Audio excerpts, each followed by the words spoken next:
Teleamazonas presenta 24 horas con Milton Pérez y Diana León. Buenas noches, amigos. Aquí empezamos. Críticas y cuestionamientos recibe el veto parcial del Ejecutivo a la ley que garantiza la interrupción del embarazo en casos de violación. La Comisión de Justicia de la Asamblea deberá elaborar un informe y llevarlo al Pleno para su ratificación o allanamiento. El Ejecutivo realizó observaciones a 61 de 63 artículos que tiene el proyecto de ley que garantiza la interrupción del embarazo en casos de violación. Realmente es una burla. Esta es la reacción del presidente de la Comisión de Justicia que elaboró los informes de la ley. A él se suman otras legisladoras, pues creen que lo propuesto por el Ejecutivo desconoce la realidad de las niñas y mujeres violadas, al unificar, por ejemplo, el plazo para acceder al aborto en casos de violación. El presidente de la República tiene que ser empático, tiene que conocer la realidad que vive la Amazonía, que vive las niñas, jóvenes y mujeres en la costa. Indignados que desde el Ejecutivo se crea que se puede negociar con la vida de los y las ecuatorianos. No solo eso, también cuestionan los requisitos para acceder al mismo, como por ejemplo una denuncia, una declaración juramentada o un examen que compruebe la violación. Una niña que no tiene ni siquiera el acompañamiento y respaldo por sus padres, porque son ellos quienes incluso han cometido esos actos violentos y han encubierto incluso a los violadores, ¿va a ir a una fiscalía? ¿Va a ir a denunciar con un fiscal? ¿Va a ir a esperar una larga cola para que un secretario quiera atenderle una denuncia? El Ejecutivo además propone cambiar el nombre de la ley y no establece al aborto como un derecho, aunque quienes están en contra del aborto por violación también tienen críticas al Ejecutivo. Aún así señalan que irán por el allanamiento. Es un veto tibio, porque además se asume ya a nivel general, ya no solo legislativo, sino ejecutivo, de que la pena de muerte a la que estarán condenados ciertos ecuatorianos en el vientre materno ya es formalmente 12 semanas. Yo no voy a votar en contra de las reformas que ha presentado el presidente del Ecuador, porque creo que ese es el camino. Vamos a batallar como estuvimos batallando con distintas mujeres y hombres asambleístas de este pleno de la Asamblea para conseguir los votos necesarios. Y es que para ratificarse se requieren de 92 votos y para allanarse 70. En Quito, Andrea Samaniego, 24 horas. El subsecretario de Gobernabilidad, Juan Manuel Fuertes, insiste en que no han cesado los intentos de desestabilización que impulsan fuerzas políticas. Advierte que la conspiración será contrarrestada por otras vías antes de pensar en la muerte cruzada. El gobierno atraviesa un momento crítico y eso lo reconoce el subsecretario de Gobernabilidad, Juan Manuel Fuertes. Y no es para menos. Los márgenes de acción del Ejecutivo en la Asamblea se han ido limitando cada vez más. Y la posibilidad de una muerte cruzada ha vuelto a la discusión. Aunque Fuertes dice que esto en principio no resolvería nada.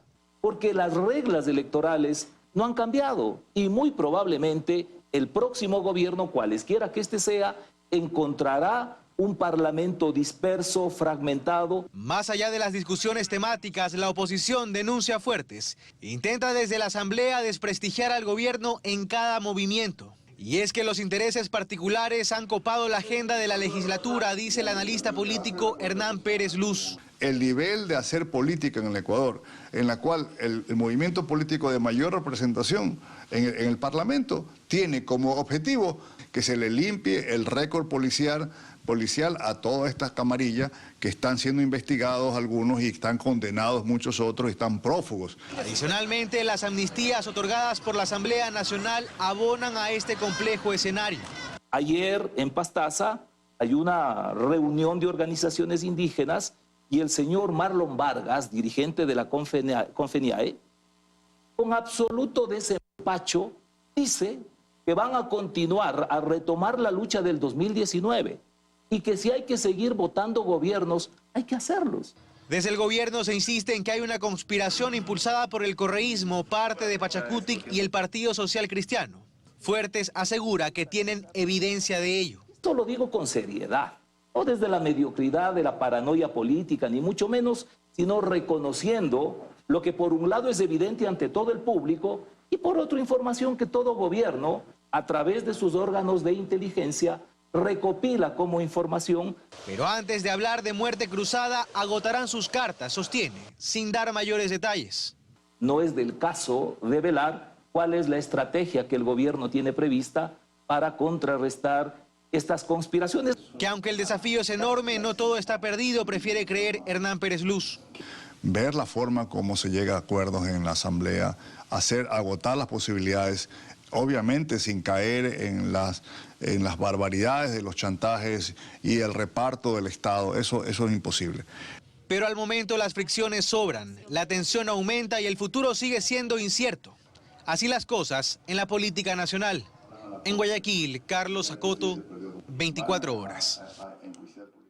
Inicia el diálogo nacional en torno a la nueva ley laboral que quiere impulsar el gobierno. Tiene definida la metodología, una propuesta inicial y está dispuesto a recoger sugerencias de todos los sectores. Este jueves se reunirá con el FUD, el Frente Unitario de los Trabajadores.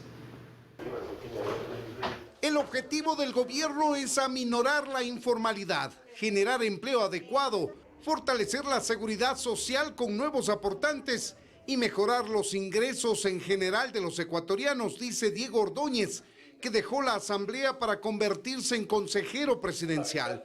Lo hará en base a una propuesta que ya tiene el gobierno. Lo que cambiamos es mecanismos de contratación, con tipos de contrato, la forma de la fijación de las jornadas de trabajo, las formas de remuneración, lo que tiene que ver con la estabilidad, que es fundamentalmente lo que nos parece a nosotros tiene que volverse un poquito más versátil. El ministro de Trabajo encabezará este diálogo nacional que buscará recibir aportes de todos los sectores de la sociedad.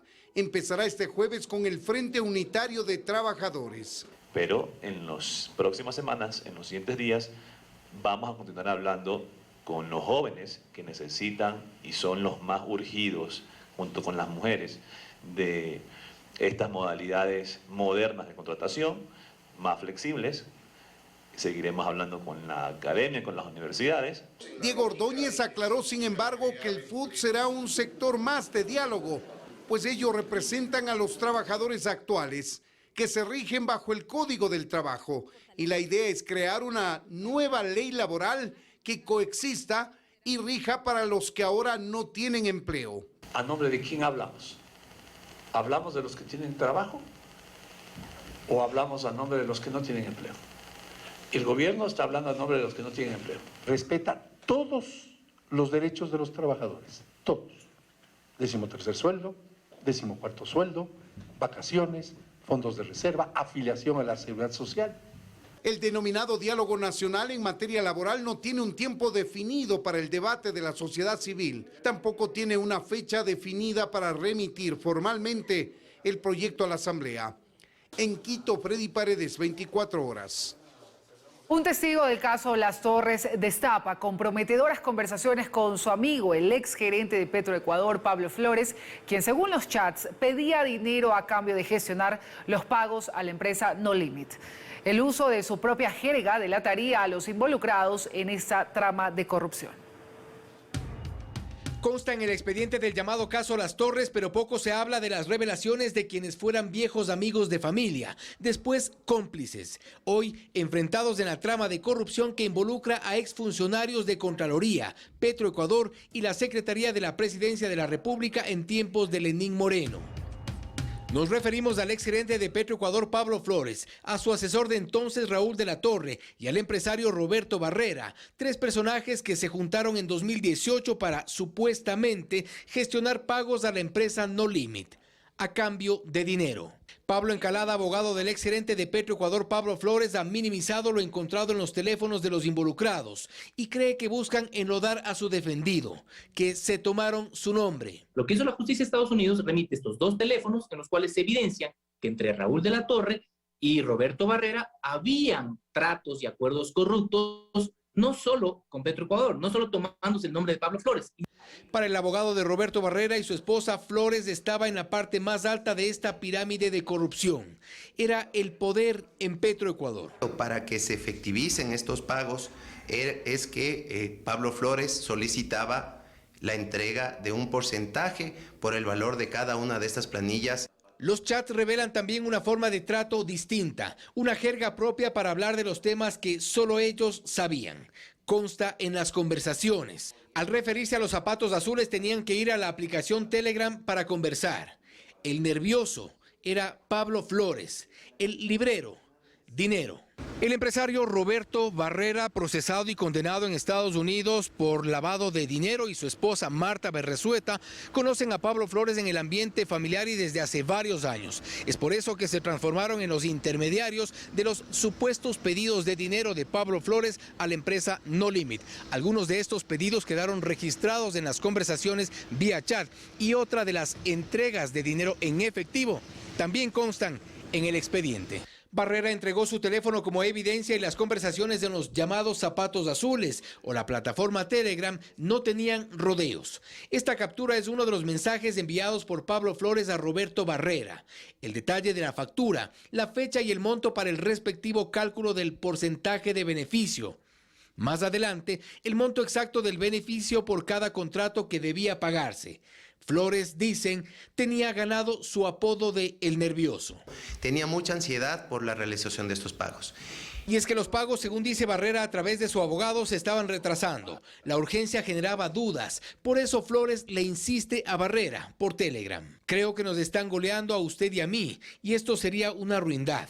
Por favor, Roberto, reúnase con urgencia con JDLP. Se refiere a José Luis de la Paz, directivo de la empresa No Limit. En ese sentido, él pone los valores inclusive con centavos. En esta dinámica, Barrera había incluido a su esposa en la trama, ella sí procesada en Las Torres, para la entrega de dinero en efectivo a Pablo Flores.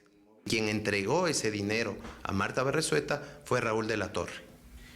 ¿De qué monto hablamos? En este caso hablamos de $40,000 que fueron entregados a Pablo Flores. Barrera estaba de viaje y pide a su esposa Marta Berresueta que haga la gestión. Y ella le escribe: ya me trajo el dinero Raúl, 40 del Nervioso y 30 tuyos. Su esposo Roberto Barrera le responde: los 40 del Nervioso ponlo en un paquete que no se note qué es. Y así habrían concretado la operación en efectivo. Conversaciones y evidencias que dejan poco espacio para las dudas. Los que fueron inicialmente parte de la corrupción son ahora testigos clave para destapar a quienes ahora son procesados en Las Torres. Viejos amigos frente a frente en los tribunales. En Quito, Fausto Yepes, 24 horas. Un incremento en el precio de los alimentos, energía y transporte se evidenciará por la creciente inflación en todo el mundo, tras la guerra de Rusia a Ucrania. Analistas aseguran que el aumento en el costo de la canasta básica tendrá mayor impacto en las familias de medianos y bajos recursos. La invasión rusa a Ucrania llegó a ahondar los problemas económicos que ya se venían arrastrando de la pandemia en los países emergentes como Ecuador. Los retrasos en el comercio global, el encarecimiento de las materias primas, el incremento en el precio del barril de petróleo y la energía se traducirán, según expertos, en un alza en los precios de varios productos y sectores. Con corte a febrero de 2022, la inflación anual en Ecuador se disparó al 2,71%, siendo la más alta desde el 2016. Hay una escalada de precios en el Ecuador. A nivel macroeconómico parecería que no es tan intensa, sin embargo lo que debemos fijarnos son dos elementos. Primero, la tendencia. La tendencia es creciente comparando los últimos 3-4 meses y de una forma bastante llamativa. Y segundo, ese impacto de precios lo sienten sobre todo las clases populares. Este incremento se concentra sobre todo en dos sectores: alimentos y transporte. El sector productivo, transformador de materia prima, también va a ver estos efectos de manera inmediata. Ya se lo está palpando, ¿no? Las familias de ingresos bajos y medios son las más afectadas porque destinan en promedio entre el 53 y el 43% de su presupuesto mensual en gastos de comida y movilización. Los segmentos de más ingresos, por su parte, menos del 32%. Por lo tanto, si hay alguien a quien le está impactando la inflación actualmente, es a los estratos populares. A inicios de este año, el gobierno proyectaba una inflación de hasta el 2,5%, pero el panorama es muy diferente a lo pronosticado, por lo que la inflación podría incluso llegar a los 2 dígitos. ¿Qué puede hacer Ecuador? Focalizar políticas públicas para evitar esta crisis, que ya estamos en una época no solamente de recesión económica, sino seguramente este año las revisiones macroeconómicas de Banco Mundial, FMI, van a tener que ser revisadas a la baja, inclusive en zona de contracción económica. y Ecuador no va a ser ajeno a esa realidad. Joana Ramos, 24 horas. En Ecuador ya se registran los primeros casos del BA2, un sublinaje de la variante Omicron. Los contagios se reportan en la provincia de Guayas. La pandemia del coronavirus aún no termina y aunque el virus, según los expertos, se ha vuelto más amigable, siguen apareciendo variantes y sublinajes que mantienen en alerta a las autoridades científicas y sanitarias. El Centro de Investigaciones de la Universidad de Especialidades Espíritu Santo informó que descubrió 5 casos de BA2, un sublinaje de la variante Omicron. El nuevo sublinaje tiene todavía más mutaciones. Estas mutaciones le permiten que sea mucho más contagioso, que contagie más rápidamente. Y esto provoca entonces 2 cosas. 1, que recontagie a las personas que ya tuvieron Omicron. Y 2, definitivamente contagia a personas que tienen todas las dosis de vacuna. ¿Pero es más peligroso? No está comprobado eso. Es más peligroso para las personas que no se han vacunado. La AB2 es conocida también como Omicron furtiva o silenciosa y podría propagarse más rápido y ser más difícil de detectar. De ahí que la mejor respuesta a este nuevo sublinaje es la vacunación. Los que se contagian no van a tener una enfermedad peligrosa, pero esto no significa que debemos exponernos más. En los puntos de vacunación la afluencia ha disminuido en los últimos días. Hay quienes aseguran no haber tenido tiempo para colocarse la dosis de refuerzo. Por mi alergia, yo soy alérgica a ciertos medicamentos, entonces por esa razón no me voy. Vengan a vacunarse, que no hay mucha gente y aprovechen. La Organización Mundial de la Salud estima que esta variante supere a la anterior con unos 8.000 casos identificados en más de 40 países, incluidos Estados Unidos, Alemania y otros. Joana Ramos, 24 horas. Luego del feriado de carnaval no se ha registrado un repunte de contagios, aseguró la ministra de Salud, Jimena Garzón. Tras 2 años de pandemia, espera que antes de finalizar marzo ya no exista presencia de la variante Delta en Ecuador y en abril se podría eliminar el uso de la mascarilla en lugares abiertos. La autoridad también afirmó que en el país hay un 94% de inmunidad comunitaria. Además, las áreas de hospitalización tienen un 15% de ocupación a nivel nacional. Y el presidente Guillermo Lasso llegó a Tungurahua para entregar el financiamiento de $27 millones para la construcción del embalse Chiquicahua, que servirá para riego de cultivos al sur de la provincia. Cientos de comuneros de la parroquia de Pilahuín agradecieron la obra, donde se obtendrán 3 millones de litros cúbicos para beneficio de 25.000 regantes. Alcaldes, ministros y la presidenta de la Asamblea también fueron parte del recorrido.